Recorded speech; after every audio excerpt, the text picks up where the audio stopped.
Jon Shabaglian is the founder and leader of Psalmist Mission. It's a ministry dedicated to empowering worship leaders, musicians, and believers to live out their faith boldly and authentically. Well, as a gifted singer-songwriter, worship leader, and teacher, Jon uses his creative talents to inspire others to deepen their relationship with Christ and impact their communities for God's glory.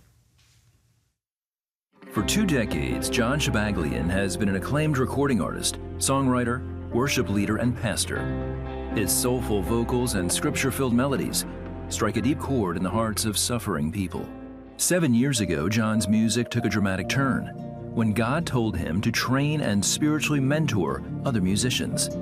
He founded Psalmist Mission to raise up consecrated psalmists who create music straight from the heart of God. Jon's latest release, Adonai, is creating a holy atmosphere where miracles are happening.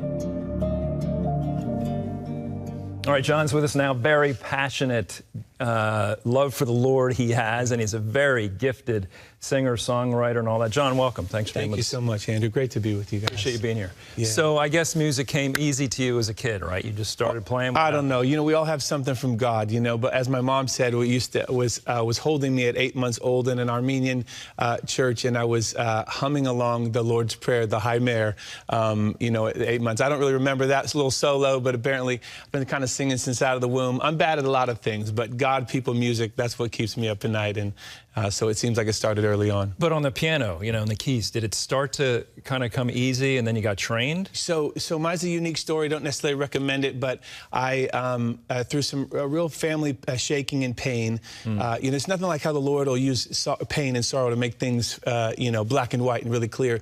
And I remember sitting down at the piano. I said, man, that's it. I'm gonna write a song.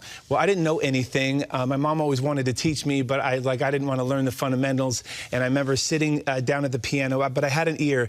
And through the pain of family sorrow, I just started banging and I started writing music. I didn't know anything, and I basically taught myself how to play piano by kind of crying out to God to say, God, are you still with me? Are you there, or even real?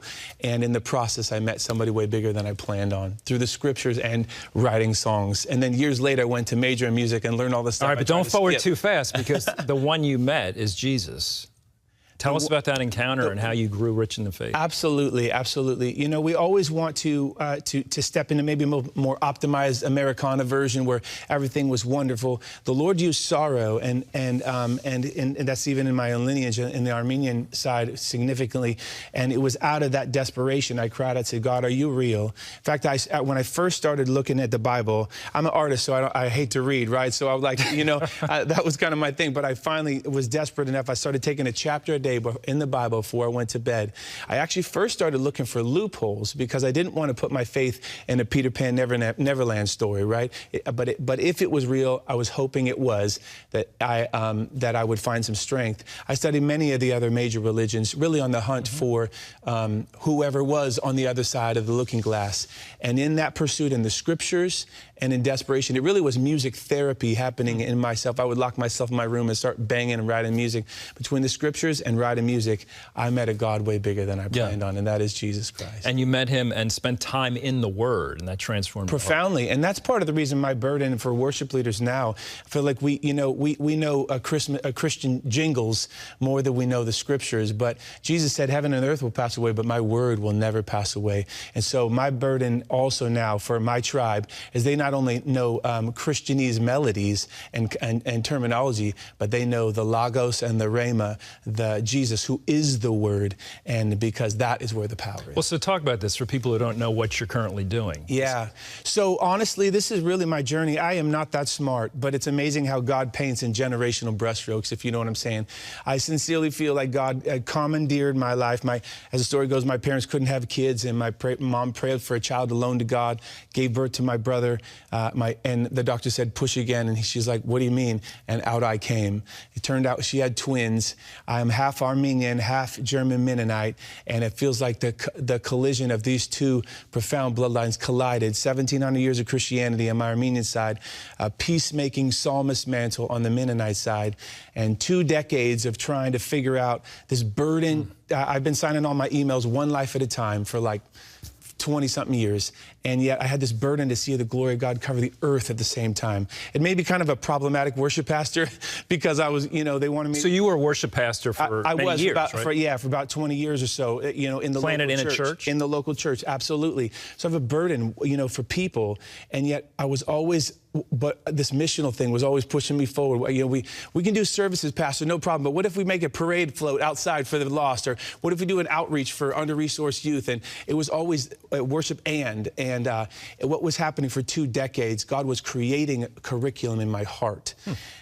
Which later became Psalmist Mission, and where we spent a 9-month journey in a worship cohort, because I heard the Lord say 7 years ago, Jon, raise up trustworthy psalmists. I didn't know what that word, I didn't use that word psalmist at that time, but I could understand through the scriptures. I think he means musical musician with his heart.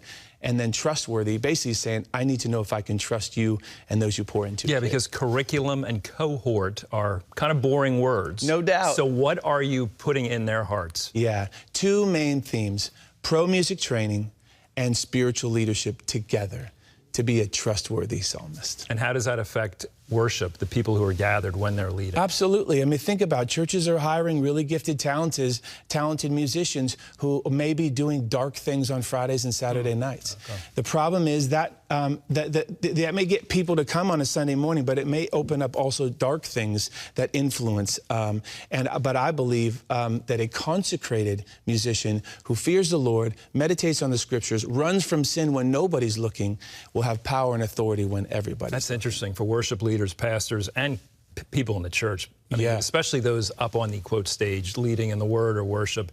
What kind of life are we leading? It is critical. Even the idea of studying formally, sometimes we even make our development intellectual, but God is looking for musicians and really leaders in general that he can trust. And when he can trust you, he will entrust you. And that is what I feel like I've touched the tip of the iceberg myself in. Now, I'm glad we're going to hear you perform, so to speak, or lead us in worship. So the new song, Adonai, is going to be after the break. Tell us about Adonai. Yeah, Adonai deliverance song. I'm not this smart, but 6 months before Israel was attacked, I wrote this song with a Grammy-nominated producer who's also Armenian, my producer Sam Hart, really an amazing group out of Nashville. And I tried to release it at the beginning of last year. The Lord stopped me on the 1-inch line and had us, because in his perfect time, had me hand-deliver it a couple months ago during October 7th to Jerusalem in Israel. How on earth do you get to bring melodic neosporin to a nation in mourning that the Father loves? I don't know. And quite frankly, it was traumatic. I experienced more warfare being there than I ever in my entire life. I was even hospitalized weeks later. It was crazy, but God has a plan. Well, I think you will want to check out Jon's latest music, and you can head to his website, jonshabaglian.com, or if you'd like to find out more about Psalmist Mission, head over to psalmistmission.org.